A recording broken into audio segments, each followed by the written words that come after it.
What's going on, guys? Ted from Immersion here. I thought I'd give something a little bit different a try and try recording in this space, which has a little more cool aesthetic, and you guys won't yell at me for not cleaning up my the rest of the basement behind me.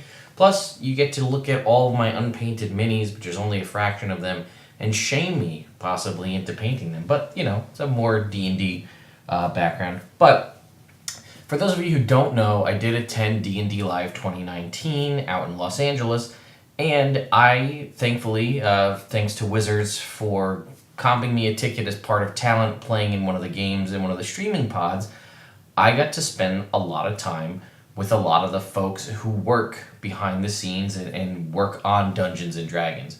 A lot of names that you'll recognize, from people like Chris Perkins to people like Jeremy Crawford.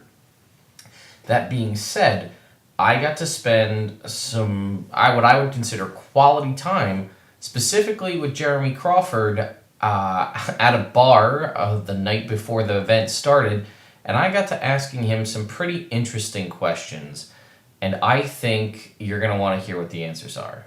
So, stay tuned.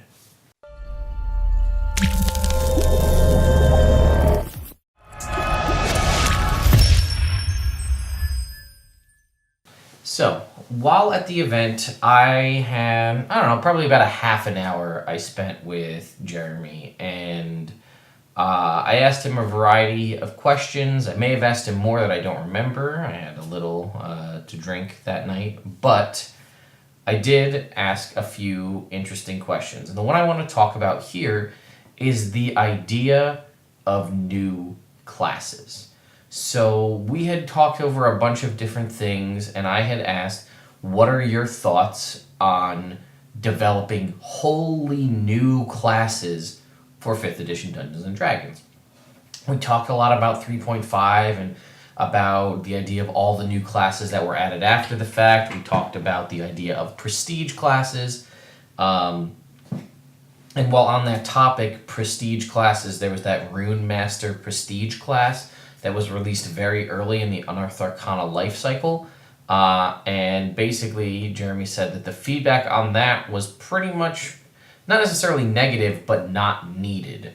So they kind of scrapped the idea of prestige classes and are only going with new subclasses as a way to alter the way the game is played and have you have variability in your class choice.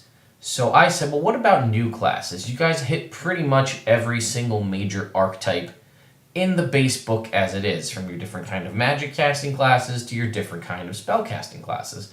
And you see this in a lot of video games and other things as well. Eventually, you kind of run out of ideas for new classes. You're kind of starting to recycle different things, or putting things behind a different mechanic to try to make a new and interesting class to re-engage the fans and the players with the game. So he told me that, for instance, the Artificer just released, or not released, but an updated version of that released in Unearthed Arcana, and he had said the reason that they made the Artificer, even though it's technically not needed, is because the campaign demands it. So what he said, paraphrasing here, the only time we will ever make a brand wholly new class from the ground up is if it's something that the campaign needs to have. So Eberron needs to have the Artificer. It's just part of the class, or part of the lore and part of the world that's needed for that. Therefore, they're going to make it, and we got the announcement at D&D Live that the hardcover version of Eberron will be coming out later this year. Presumably, he couldn't talk about it then, but presumably with the Artificer in a published source in that book. So because Eberron is so closely tied to the Artificer, it got added in to that book, and that's why they're adding that new class. So for those of you waiting for the Mystic, for example, which we haven't even seen or been touched in years at this point, the Mystic will likely appear in a published source, updated and ready to go, whenever it's included in some campaign setting that requires the Mystic to be there.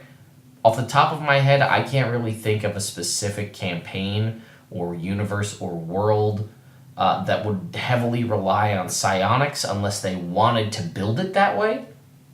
So more than likely you won't see that, is what I'm understanding.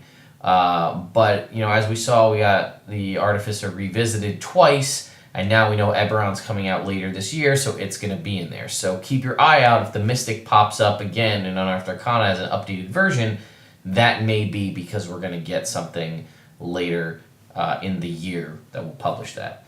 But I wanted to see what you guys thought. What are your thoughts about no new classes unless it's a campaign-specific demand? And to go off of that point, what classes do you think warrant, what campaigns do you think warrant classes, but what classes would you like to see?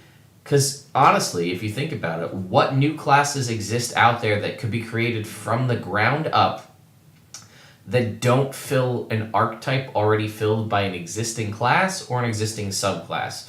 The only one that sort of jumps out to me is like a summoner class. If and I think most of you know what I'm talking about when I say that, but you could make the argument that a shepherd druid is technically a summoner, or a conjuration wizard could technically be a summoner.